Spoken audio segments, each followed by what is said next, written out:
Salut Sophie. Salut Florian. Et bonjour à tous, bonjour à toutes et bienvenue dans ce nouvel épisode du Courrier de la Sterne. On se retrouve avec Sophie pour parler de nos découvertes ornithologiques lors des 7 derniers jours comme habituellement nous le faisons.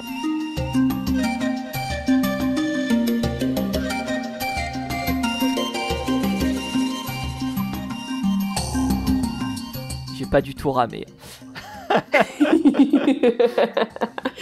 Comment ça va Sophie ? Oh mon Dieu. Bah écoute, ça va très bien. Un peu mieux que la semaine dernière, mais désolée si ma voix est un peu compliquée aujourd'hui à écouter, mais voilà. Normalement aujourd'hui c'est J'espère effectivement que ça ira mieux, mais on est parasité en ce début d'épisode par des envois de messages de personnes qui pourraient venir dans le Courrier de la Sterne dans pas longtemps. On dira pas qui, mais voilà. Prépare quelque chose. Et on se demande pourquoi ils y sont pas déjà. Pourquoi. Quand même. Bref, aujourd'hui tu nous parles de quoi Sophie ? Et ben moi je vais rester sur mon sujet favori, c'est-à-dire la coloration, mais alors pas des plumes, on va faire dire sur la coloration des œufs. Et pas des œufs d'oiseaux. Enfin si, des œufs d'oiseaux, mais...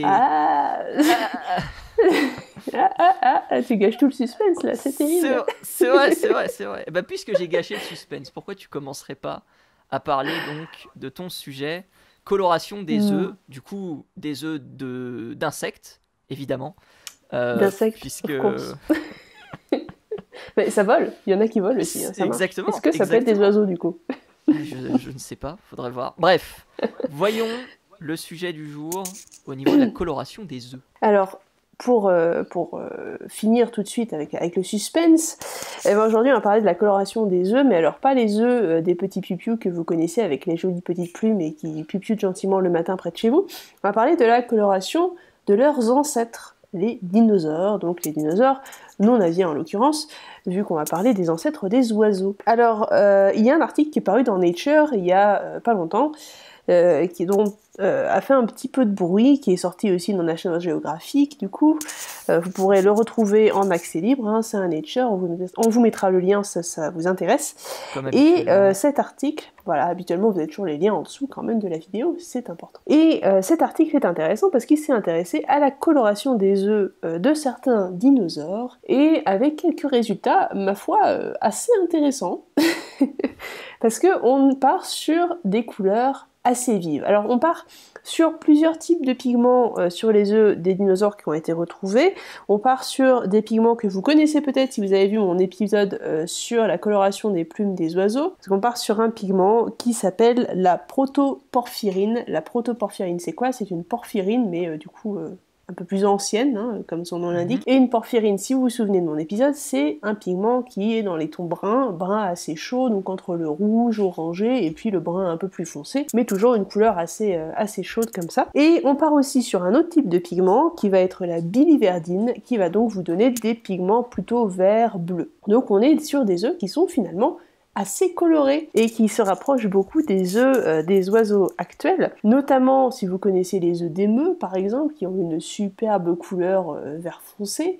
Si vous connaissez les œufs de certains autres plus proches de chez nous, comme l'accenteur mouché par exemple, qui vont avoir une jolie couleur bien bleu vive, ou des œufs d'animaux qui ressemblent un peu plus à des dinosaures de notre point de vue, hein, des dinosaures non aviens, hein, j'entends, qui vont être évidemment le casoar, qui a des œufs d'un joli bleu, un bleu un peu vert, pareil coloré de la même manière. Et donc ils sont intéressés à plusieurs dinosaures pour voir la coloration de ces œufs de dinosaures. Donc on a par exemple le Deinonychus, qui avait un œuf dans les tons un peu bleutés, très joli, il ressemble pas mal du coup à un œuf de casoar.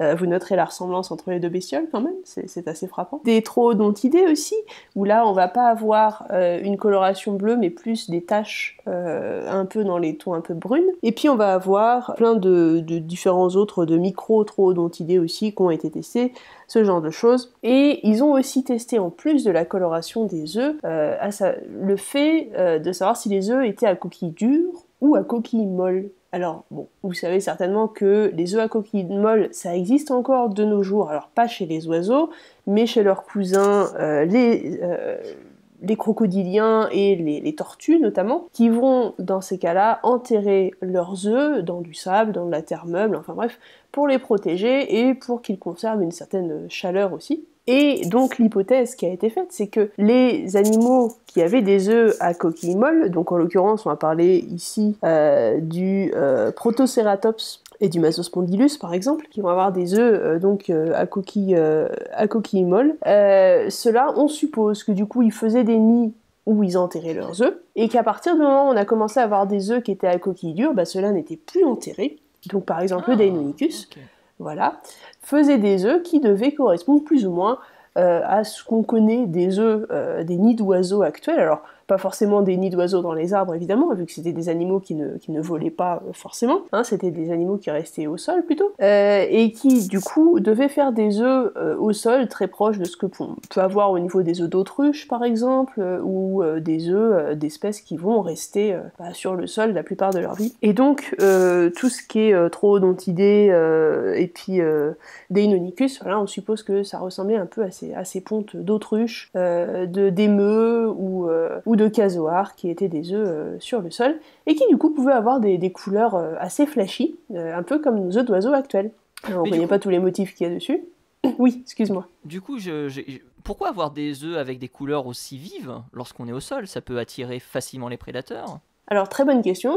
Très très bonne question, évidemment, que les auteurs de l'article se sont posés aussi. Parce que bon, on peut se poser cette question en voyant ces superbes couleurs. Eh bien, en fait, ils savent pas trop.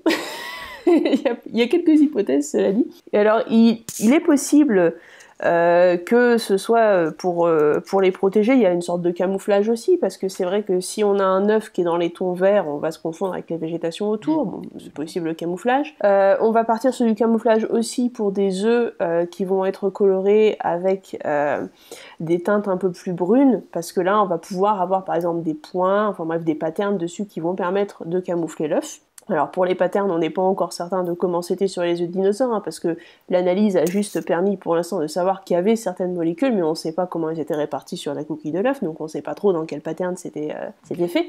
Mais en gros, on suppose qu'il est possible que, comme les œufs actuels, il y ait eu des points, des taches, des petits trucs, des petites lignes, enfin bref, ce genre de dessin sur les œufs, c'était tout à fait possible, qui aurait donc pu leur permettre de se camoufler. Ou alors, certains pensent que c'était plus pour la reconnaissance visuelle de la part des parents vers l'œuf. Enfin bref, il y a aussi cette possibilité. Hein. Voilà, mais ils sont pas exactement sûrs de la raison pour laquelle ces œufs étaient colorés. En tous les cas, on sait juste qu'ils étaient colorés. Voilà, donc ça va demander un peu plus de recherche pour savoir pourquoi. Tout ce qu'on sait pour l'instant, c'est qu'effectivement, ils l'étaient. Voilà. Et j'ai une autre question du coup qui en découle. Est-ce qu'on peut imaginer que ces nids qui étaient creusés, il y avait aussi des feuilles qui étaient dispatchées aussi au nid? Tu parlais justement de camoufler. Est-ce que le fait d'avoir des feuilles aurait permis de mieux camoufler les œufs, par exemple? Alors oui, c'est tout à fait possible. Alors on a des œufs qui ont été, enfin des nids qui ont été préservés. Vous connaissez certainement certains dinosaures qui ont été préservés sur le nid avec leurs œufs, mais on n'a pas non plus de traces de feuillage ou de ce genre de choses dans les nids, du moins pas à ma connaissance, donc pour le moment, on ne pense pas que ça a été fait comme ça, on était plus sur une cuvette creusée à même le sol, et c'est tout. Donc on était sur quelque chose de très simple pour l'instant, c'est vrai qu'il n'y avait pas non plus de feuillage rapporté. Après, comme c'est quelque chose qui se fossilise pas forcément, voilà, il est possible que ça y été, mais que ça s'était pas fossilisé. Voilà, je peux pas trop t'en dire plus pour l'instant, mais pour le moment, on a absence de preuves dans ce cas-là, donc on va considérer qu'il n'y en avait pas. Ok. Voilà. Et je reviens sur l'un des dinosaures que tu as évoqué, à savoir le Protoceratops. Protoceratops du coup, parce que Deinonychus et Troodontidés on les retrouve du côté de l'Amérique, si mes souvenirs en paléontologie sont bons. Après peut-être qu'il y a eu de nouvelles découvertes depuis, mais Protoceratops je crois que c'est davantage en Asie qu'on le retrouve, hein, si je dis pas de bêtises. Donc il y a aussi des études qui ont été faites en Asie. Alors ça c'est une seule étude qui regroupe tous ces dinosaures-là, parce qu'il y a eu des œufs de ces dinosaures-là, donc c'est facile d'avoir accès au matériel pour faire l'étude en question. Okay. Après, ce qui a été fait aussi, ce qui est intéressant, c'est que ici Protoceratops, ça appartient au clade des ornithischiens, qui est un groupe de dinosaures. Tu sais que les dinosaures sont séparés entre ornithischiens, et puis donc on dit bassin d'oiseaux, et puis les autres qui vont être un peu tout ce qui reste, les saurischiens. Donc on va avoir tout ce qui est T-Rex, etc., hein, les grands qu'on connaît bien qui vont être là-dedans. Et qui sont deux groupes formés sur la forme de leur bassin, hein, très différentes. Donc c'est des cousins, mais c'est assez éloigné finalement. Et ce qu'on retrouve chez les ornithischiens, donc, c'est le Protoceratops avec ses œufs qui vont être des œufs souples, à coquille souple, et de l'autre côté on va avoir des œufs plus à coquille dure. Donc c'est intéressant aussi de voir ça. Okay. Et ce qui les intéressait aussi de tester, c'était de voir s'il y avait de la coloration d'un côté et de l'autre dans les différents groupes, et si ça avait évolué indépendamment ou pas. Et là, ce qu'ils ont trouvé pour l'instant, c'est que visiblement, il n'y avait pas de coloration chez le Protoceratops, du moins aussi loin qu'on puisse voir. Par exemple, vu que c'est un œuf à coquille molle, généralement ces œufs-là ne sont pas colorés, hein, c'est ce qui arrive aujourd'hui encore chez les tortues et les crocodiles, c'est des œufs qui ont une coquille blanche, tout simplement, très, très souple, très fine. Et donc chez les saurischiens, qui ont commencé à avoir des coquilles dures, c'est là où on a vu apparaître la première coloration. Donc c'est pour ça aussi qu'ils sont allés chercher différents types de dinosaures. D'accord, ok. D'accord.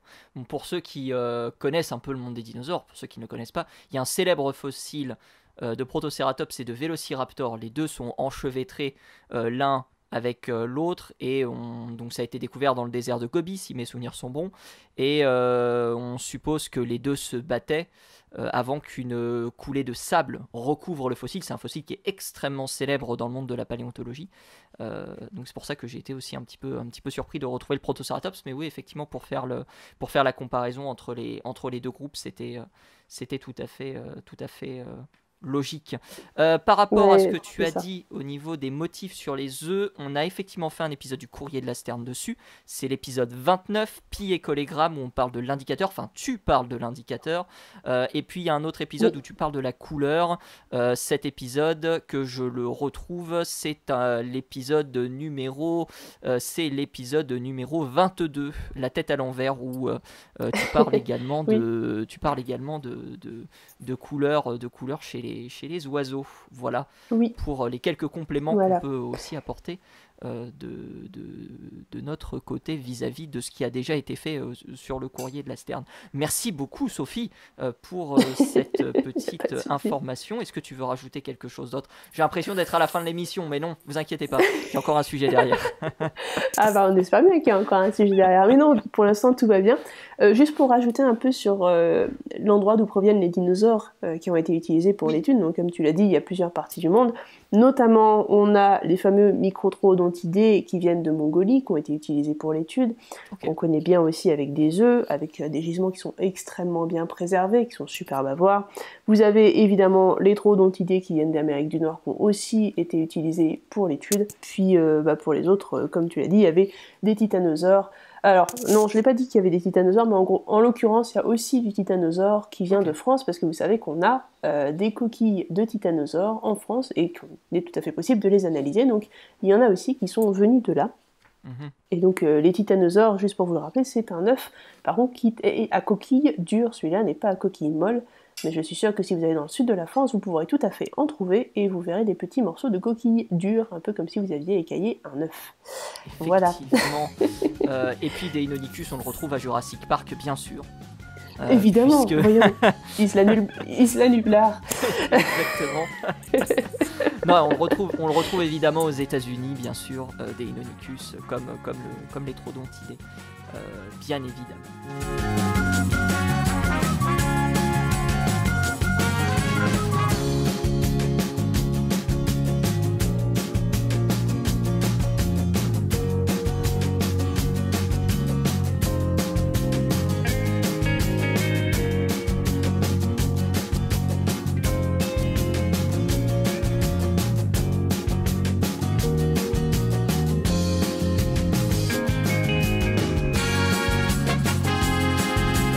Sophie, je vais désormais parler de mon sujet. On va quitter le monde de la paléontologie, de la paléornithologie même, pour retourner à celui de l'ornithologie. Et je vais vous faire découvrir une dame parce qu'on ne parle pas souvent des femmes dans le monde de l'ornithologie, et c'est bien dommage parce qu'il y en a d'extraordinaires. On avait eu l'occasion d'évoquer très très très brièvement lors d'un épisode, le 27. Décidément, on fait beaucoup de retours sur des épisodes aujourd'hui, qui était donc l'épisode sur la conure de Caroline, où j'avais eu l'occasion de parler de Florence Bailey, qui est la créatrice finalement du guide ornithologique moderne tel que maintenant on peut le concevoir. Donc le guide ornitho et tous ses dérivés, eh bien c'est grâce à elle que ce genre d'ouvrage existe et il faut s'en rappeler. Mais je vais aujourd'hui vous parler d'une autre dame qui s'appelle Elizabeth Kerr, qui n'est absolument pas connue dans le monde de l'ornithologie. Pourtant, elle est extrêmement importante, notamment pour la Colombie, puisque c'est une ornithologue colombienne. Elle a exercé entre 1905 et 1912 sur diverses missions. Et il y a eu diverses choses qui ont été réalisées à l'occasion du centenaire de ces différentes pérégrinations, puisque 8 ornithologues féminines ont décidé de reprendre l'un des périples d'Elizabeth Kerr, et c'est un article qui est paru en mai dernier. Alors ces dames sont Jessica Diaz, Juliana Soto, Daniela Garzin Lornia, j'espère que je prononce bien les noms, Estefania Gourguin, Nesli Nino Rodriguez, Natulène Okumpo Penucla, Catherine Kertis Koubeyos et Natalia Pérez Ania, j'espère que je prononce bien, mon Dieu, je crois que je prononce tous les noms mal. En tout cas, vous retrouverez tous ces noms dans l'article qui sont associés dans la description. Elles sont parties pour une expédition dans le Tolima, une des expéditions les plus importantes de Elizabeth Kerr, qu'elle a réalisée entre 1906 et 1907. On est dans l'extrême nord de la Colombie, on est quasiment à la juxtaposition avec le Panama, puisqu'on est dans le Chocó, qui est une gigantesque province au nord de la Colombie. Et cette expédition, réalisée entre 1000 et 1800 mètres d'altitude, eh bien, elle a permis de récolter 280 spécimens, donc l'expédition de 1906 à 1907, concernant 128 espèces différentes. 128 espèces différentes. C'est une dame qui est par la suite partie au Costa Rica, qui est partie au Mexique. Elle a découvert une vingtaine de spécimens importants, et elle a ensuite réalisé une autre mission commissionnée par Frank Chapman, qui est un très grand ornithologue de la fin du 19e, début du 20e siècle. C'est notamment grâce à lui qu'on doit le Christmas Bird Count, qui est de mémoire le plus ancien comptage, puisqu'il en était cette année à sa 123e édition.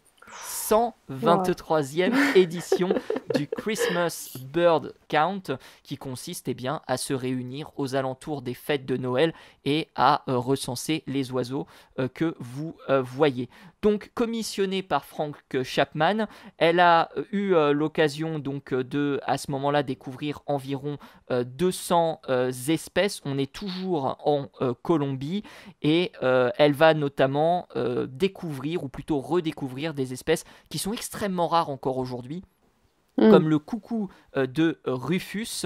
Il faut savoir que le coucou de Rufus, à ce jour-ci, c'est-à-dire au jour où on est en 2024 par rapport à 1912, seulement 171 personnes ont vu le coucou de Rufus en Colombie, en ont des preuves photographiques ou audio pour attester de leur observation du coucou de Rufus. Donc c'est un oiseau qui est extrêmement difficile à voir. D'autres oiseaux qui ont été découverts. En tout, c'est plus de 400 espèces que Elizabeth Kerr découvrira au cours de sa carrière. Une carrière qu'elle a donc menée en correspondance avec Frank Chapman, qui est donc un grand ornithologue, mais elle en parle dans une correspondance qu'elle donne, ou plutôt d'un article bibliographique qu'elle donne en 1912 concernant les conditions de Frank Chapman,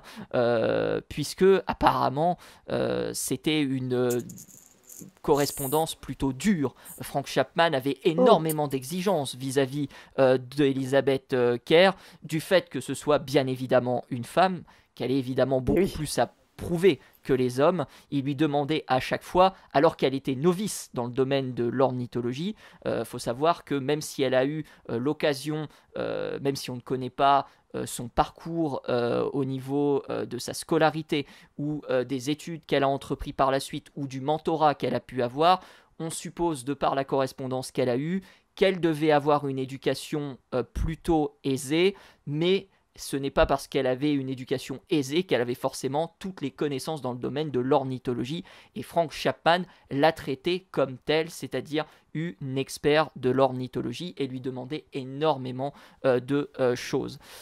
Elle relate dans sa correspondance le fait que ce soit une personne qui est anachronique dans le domaine de l'ornithologie à l'époque, puisque c'est une femme, comme on l'a dit. C'est forcément un profil qui n'est pas visible sur le terrain. Il faut savoir que dans le Choco, elle en passe 3 semaines seule, où elle débarque dans une petite ville qui s'appelle, je crois, Sotopatimo, si mes souvenirs sont bons. Son QG est à Carthagène des Indes.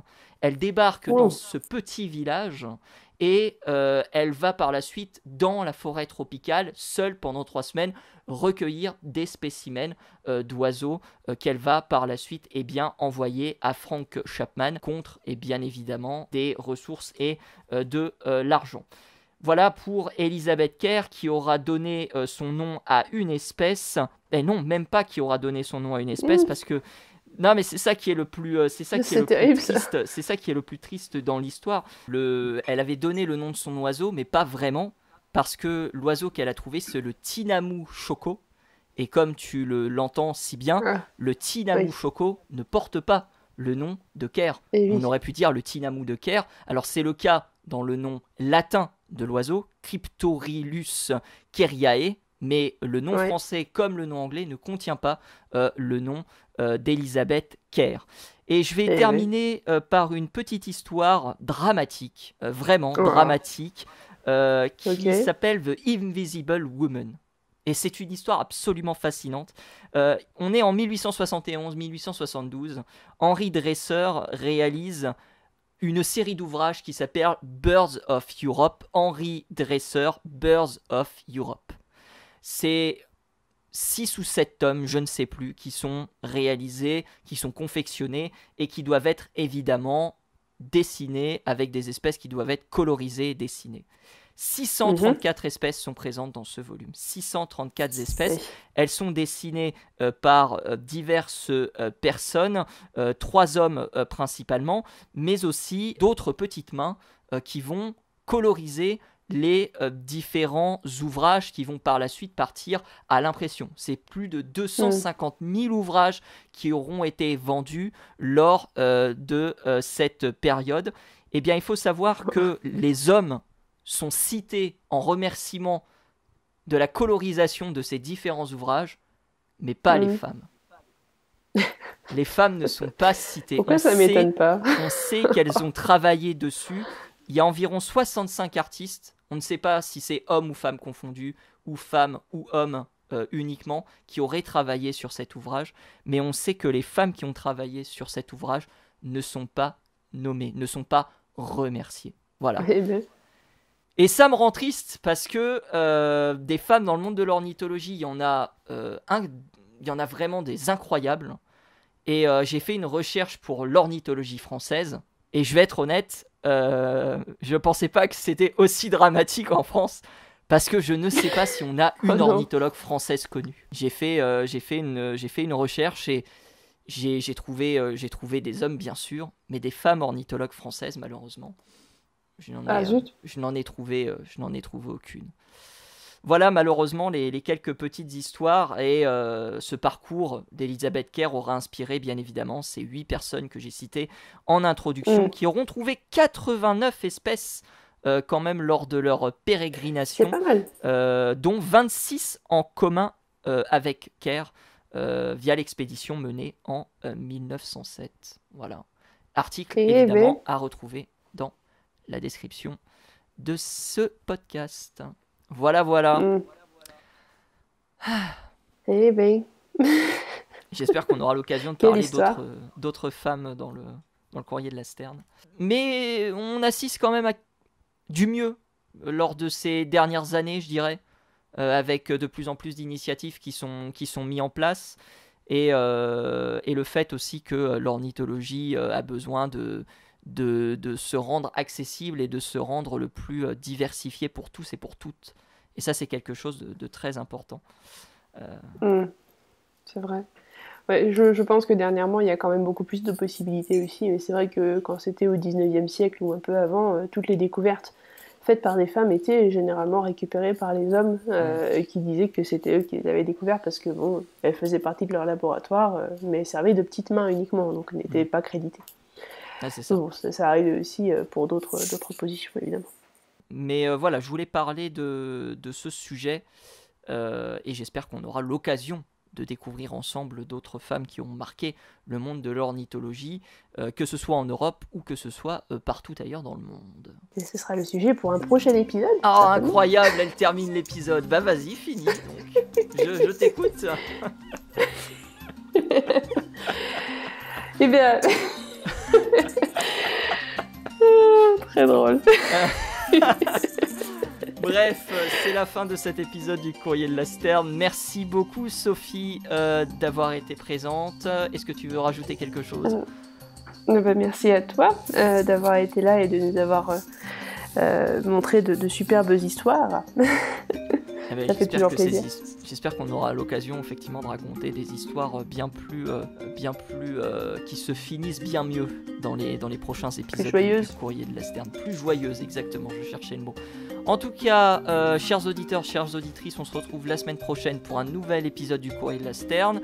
Vous nous retrouvez sur Spotify, sur Deezer, vous nous retrouvez sur Twitter si vous voulez suivre l'actualité du Courrier de la Stern. Vous nous retrouvez également sur YouTube. D'ici là, portez-vous bien, salut à tous et salut à toutes. À plus.